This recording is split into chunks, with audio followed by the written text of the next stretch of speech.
कभी एक ऐसा इंसान देखा है जिसने न कोई तलवार उठाई न कोई बंदूक, फिर भी दुनिया की सबसे बड़ी ताकत को घुटनों पर ला दिया? वो एक दुबले पतले इंसान थे, हाथ में लाठी और दिल में करोड़ों भारतीयों का सपना। उनका नाम था मोहनदास करमचंद गांधी। आज हम जानेंगे उस इंसान की पूरी कहानी। कैसे एक मामूली इंसान महात्मा बना, कैसे एक आवाज ने पूरे भारत को जगा दिया और कैसे उनका जीवन आज भी हमें रास्ता दिखाता है। 2 अक्टूबर 1869 पोरबंदर, गुजरात में करमचंद गांधी और पुतलीबाई के घर एक बालक का जन्म हुआ। नाम रखा गया मोहनदास। घर धार्मिक था। मां उपवास रखती थीं, रामायण गाया जाता था। गांधी जी कहते थे, मेरी मां मेरी सबसे पहली गुरु थीं। गांधी जी ये एक साधारण बच्चा थे, न बहुत होशियार न बहुत बातूनी। शर्मीले स्वभाव के मोहनदास को किताबों से ज्यादा दिलचस्पी आत्मचिंतन में थी। 13 साल की उम्र में उनकी शादी कस्तूरबा गांधी से हो गई, पर अंदर ही अंदर एक तूफान पनप रहा था। सच्चाई की तलाश, न्याय की भूख। 1888 में गांधी जी इंग्लैंड गए कानून की पढ़ाई के लिए। वहां के समाज और संस्कृति ने उन्हें प्रभावित तो किया, पर उन्होंने कभी अपनी आत्मा नहीं खोई। उन्होंने मांसाहार त्याग दिया, शराब को हाथ नहीं लगाया और नैतिकता के रास्ते पर अडिग रहे। वहां उन्होंने भगवद गीता को अंग्रेजी में पढ़ा और थॉरो, टॉल्स्टॉय, रस्किन जैसे विचारकों से प्रेरणा ली। 1891 में वे भारत लौटे। अब वे बैरिस्टर गांधी थे, लेकिन देश में वकालत चल नहीं रही थी। शायद नियति उन्हें किसी और दिशा में बुला रही थी। 1893 में एक केस के लिए गांधी जी को दक्षिण अफ्रीका जाना पड़ा। ट्रेन में प्रथम श्रेणी का टिकट होने के बावजूद उन्हें एक गोरे अफसर ने धक्का मारकर नीचे फेंक दिया। उस रात पीटर मैरिट्सबर्ग स्टेशन पर ठंड में कांपते हुए उन्होंने एक संकल्प लिया, अब अन्याय के खिलाफ खड़ा होना ही मेरी जिंदगी का मकसद है। उन्होंने वहां भारतीयों के अधिकारों के लिए संघर्ष शुरू किया।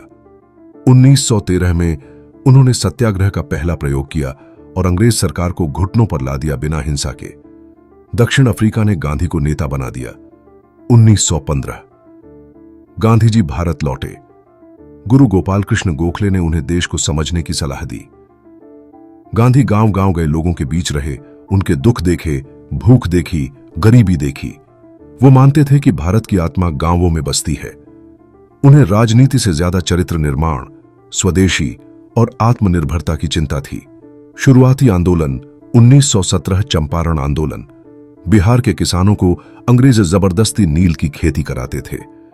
गांधी जी वहां गए और सत्याग्रह किया। किसानों को पहली बार न्याय मिला। 1918 खेड़ा आंदोलन और मिल मजदूरों का संघर्ष।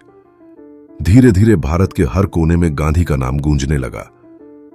लोग उन्हें बापू कहने लगे। 1920 के असहयोग आंदोलन में गांधी ने कहा, सरकार से सहयोग बंद करो, स्कूल छोड़ो, कोर्ट मत जाओ, अंग्रेजी कपड़े जला दो। 1930 नमक सत्याग्रह दांडी मार्च में गांधी ने 78 साथियों के साथ साबरमती से समुद्र तक 240 मील की पदयात्रा की। उन्होंने समुद्र से नमक उठाकर कानून तोड़ा। यह इतिहास का सबसे शांतिपूर्ण विद्रोह था। 1942 भारत छोड़ो आंदोलन में गांधी ने नारा दिया, अंग्रेजों भारत छोड़ो। देश भर में आंदोलन फैल गया। गांधी जी गिरफ्तार हुए, लेकिन अब अंग्रेजों की हार तय हो चुकी थी।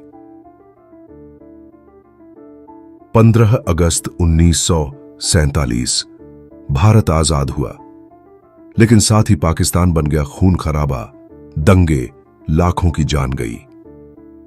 गांधी जी इस बंटवारे से बेहद दुखी थे। जब देश आजादी का जश्न मना रहा था, गांधी दिल्ली की गलियों में शांति की प्रार्थना कर रहे थे।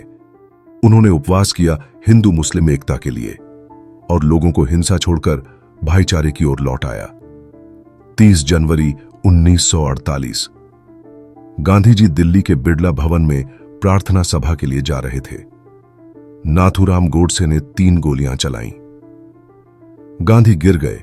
उनके मुख से निकले अंतिम शब्द थे, हे राम। गांधी नहीं रहे, लेकिन उनका विचार अमर हो गया। आज दुनिया के हर कोने में जहां भी अहिंसा, सत्य और नैतिकता की बात होती है, गांधी को याद किया जाता है। महात्मा गांधी एक नेता नहीं, एक आंदोलन थे। वो हमें यह सिखा गए कि बिना हथियार के भी सबसे बड़ी लड़ाई जीती जा सकती है, कि इंसान की सबसे बड़ी ताकत उसकी आत्मा है। अगर आपको यह कहानी प्रेरणादायक लगी हो तो इसे अपने दोस्तों के साथ जरूर शेयर करें। अगर आपको यह वीडियो पसंद आया हो तो लाइक करें, शेयर करें और चैनल को सब्सक्राइब जरूर करें।